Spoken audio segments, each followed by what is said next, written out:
Today, we're watching a Goofy movie. Maybe this isn't such a good idea. Then again. Now, before we jump into the holy grail of 90s Disney, I wanted to share something interesting with you guys. Now, I can't fathom why, but this movie has a 58% on Rotten Tomato, which if you don't know, is worse than Hotel Transylvania 3. Listen to the melody of your destruction. Really? I mean, come on, some of these reviews are just ridiculous. Emotionally diffused, small fry only, insipid songs, dampening the goofiness, and my all-time favorite, an incoherent mess. Maybe you're an incoherent mess. Let's put on our white gloves and see if the tomato meter is whack or if Disney took a step back. Oh, but before we do that, make sure to subscribe and ring that bell so you get notifications every time I post a new video. All right, roll the intro.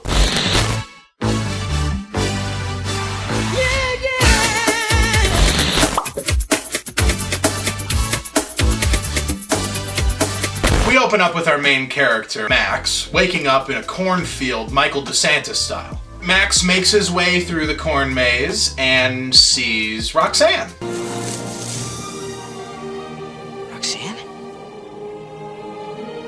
They start seemingly falling in love until Max starts turning into his dad.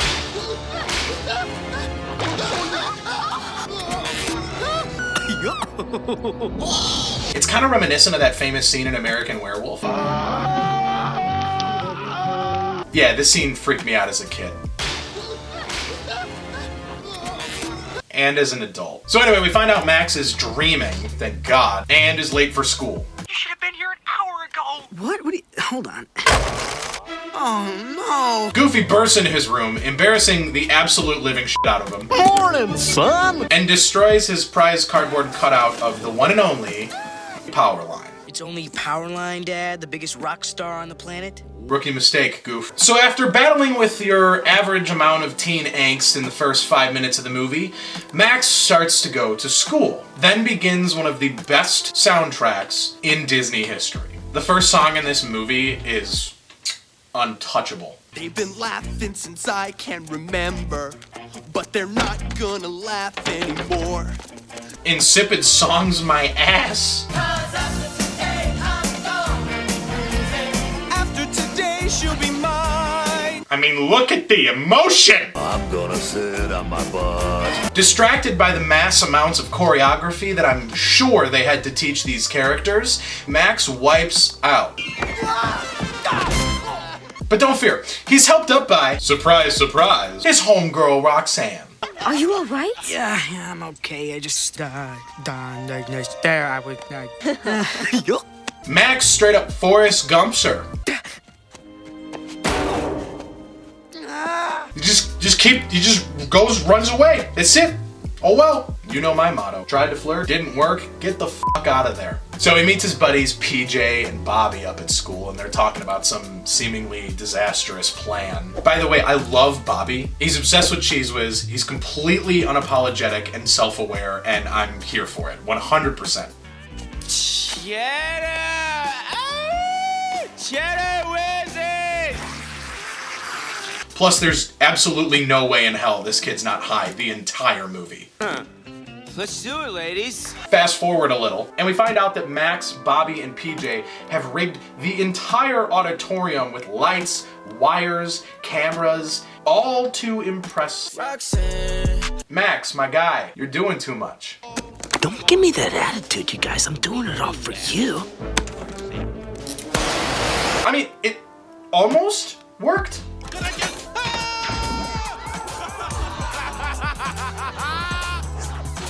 Some people settle for the typical thing. That is until Bobby's set up a...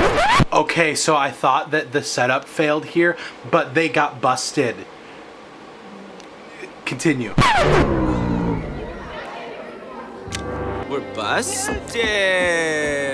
And as Max is waiting for judgment from their school principal, we cut to Goofy at his day job. As a photographer? Come on, At a mall?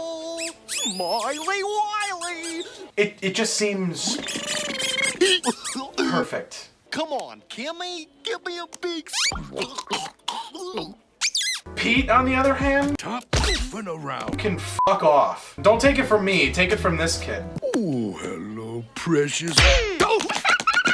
Oh! You lucky woman.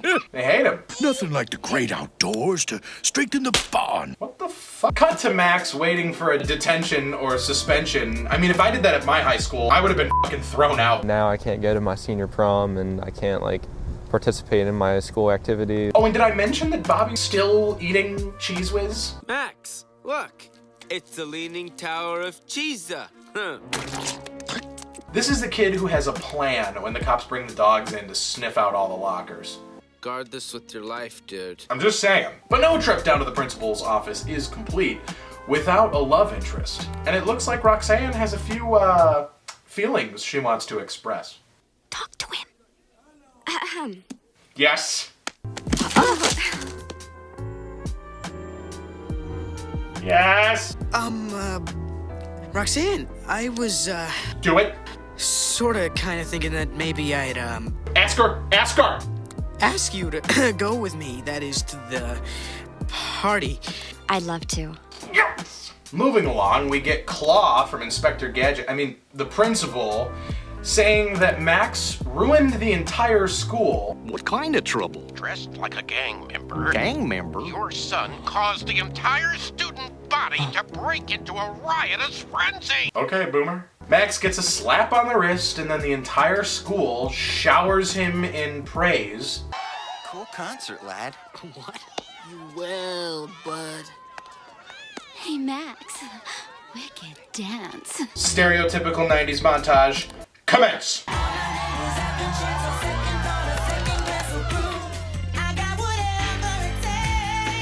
It's a piece of cake. Going somewhere, Pop? Sure. What makes your angsty teenage son love you even more? That's right, a camping trip. Goofy talks on the phone with the principal and then thinks that a camping trip will stop Max's behavioral problems. We'll spend some real quality time together. I think I'm gonna be sick. But there's one little problem with that. He's gonna miss his date with Roxanne. Seriously, there's this party I have to go to. There'll See, be and plenty this of time girl for and- parties when you're older, Maxie. No Wi-Fi, no phones. This is every Gen Z kid's nightmare. Eventually, Max gets in the car on one condition, that he can stop by Roxanne's and cancel his date in person. Because again, no internet. So then, he breaks her heart, they hit the road, they go on the camping trip, happily ever after, that's the end of the movie. I'm breaking down. Nope. Max tells Roxanne that he's gonna go see Powerline because his dad is friends with Powerline. My dad's taking me to the Powerline concert in LA. Yay. Well, you see, my dad, knows Powerline. Because what do when your plans get canceled? Do you A, confront the situation and tell the truth? Or B, lie yourself deeper into a giant gaping hole? I choose B every time. I'd love to tell all the gooey details in between, but... You know we can't do this all day. So then Goofy takes Max on this ridiculous trip across the states. They play games, they stop at all these crazy stops. Who's your favorite possum? Got us a seat right up front. And they even sing some classic songs that I don't think I'll ever forget. If your nerves are raw and your brain is fried, just grab a friend and take a ride together on the open road. But then we get to my favorite part in the entire movie, the Bigfoot scene. I can't even describe it, just watch the scene real quick. Must be over 3 pounds. I don't want to miss this. Look, Max. Dad? It's Bigfoot! Could you back up a bit, Mr. Foot? You're out of focus. What's the idea now? Bigfoot!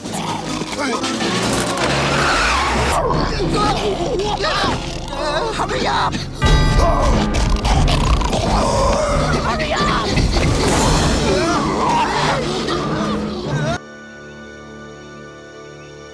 Is he gone yet?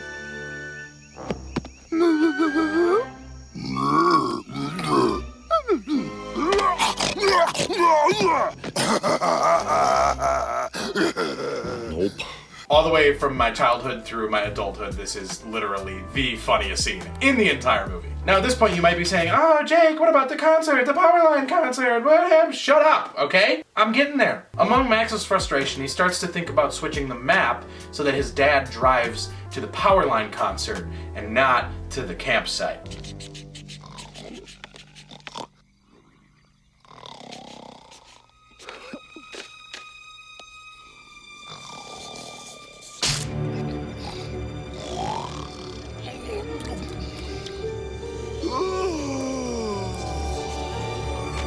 Changing course of the entire trip so that this girl knows Max Goof means business. I mean, you gotta respect Max's dedication. He's a catch. Or he's obsessed. No, he's a catch. There I was saying I didn't So yeah, he changes the map, which, I mean, I would too if I had to sit through this roadside Chuck E. Cheese bullshit. Here's Buford, Beulah, and Mordecai. Hey, Lester, ready for yodeling? So eventually Pete, douchebag, finds out that Max is changing the map because he told PJ. Come on, it was really stupid. Changing the map? I didn't know what I was doing, all right? I was panicked. He overheard Max divulge his entire plan to PJ and did what Pete does best. Violates their privacy and then exposes the whole plan to Goofy, which, I mean, retrospectively, it's a good thing. No spoilers! Once Pete tells the whole plan to Goofy, Goofy's like, no, what? No! Really? No! But really, did he do it? No! But did he? Your kid's duping you. What do you mean? Well, I heard the little mutant telling PJ that he changed the map, so you're heading straight to L.A., pal. What? But in the end, Goofy, being the stand-up guy he is, decides to trust Max and just keeps going with the road trip. I don't need to check the map. I trust my son. Until this happens. Okay, Max, now this is it. Left or right? Come on, Max!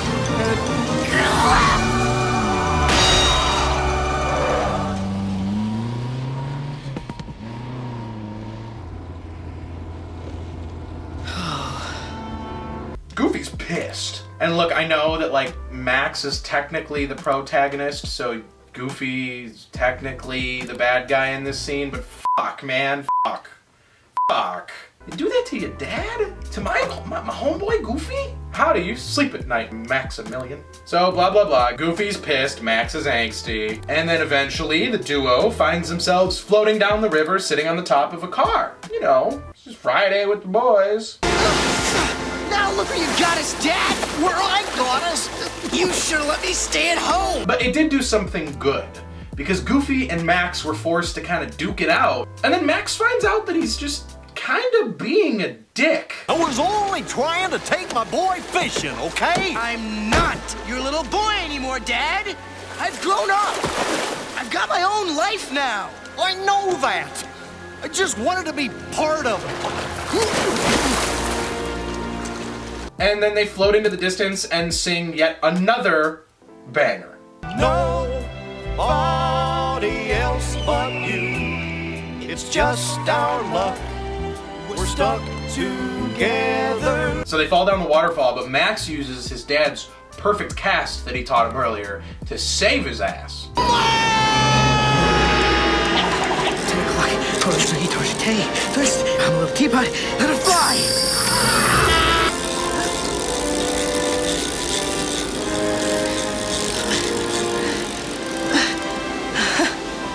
Perfect cast. And then they parachute down a cliffside. How did this get 58%? I'm right. 58! Hotel Transylvania 3. The best part, Goofy's like, why not? And then just goes to the concert with Max anyway. A father figure and a wingman? I think he may be the coolest dad ever. I mean, besides the fact that he's, half dog, which is already pretty cool, I guess. I tried to find out when they actually get to the Powerline concert, but it's impossible because they just show up at the concert inside of a couple gear bags. They just never explain how they got there, but I digress. I'll let that slide. So in classic Disney animator fashion, Max gets distracted by some girl's ass and loses Goofy. I wish that sentence was made up, but it's not. Come on, Max, let's get you on stage. Maybe this isn't such a good idea.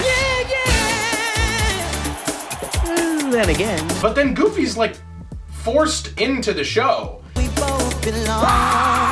If we listen to each other. Max?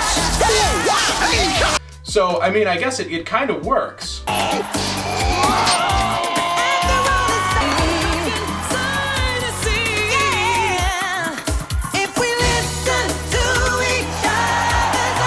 Now back at home, Roxanne is clearly impressed. Max is on the tip of. That's Max. So Max is gonna be like super happy about that one. And we get a hint of a little love interest for our buddy Bobby over here.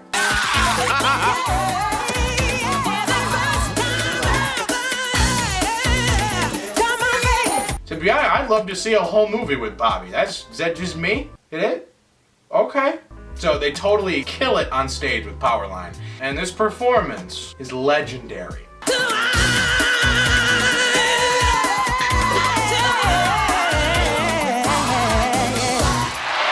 So they barely get home, because if you remember, the car fell down a waterfall. I don't know, I mean, at least they got it home.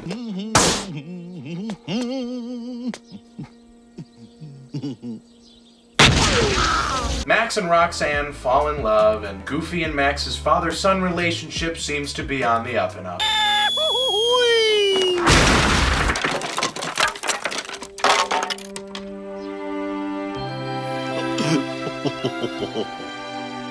Roxanne, I'd like you to meet my dad.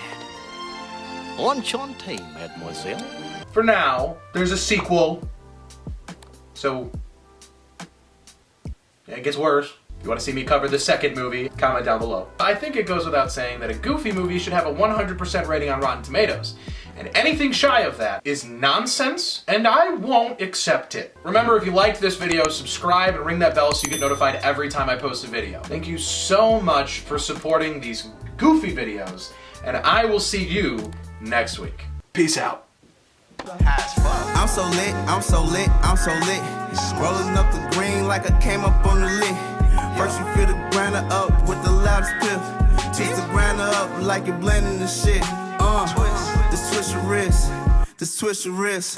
Break the blunt down, split up the split.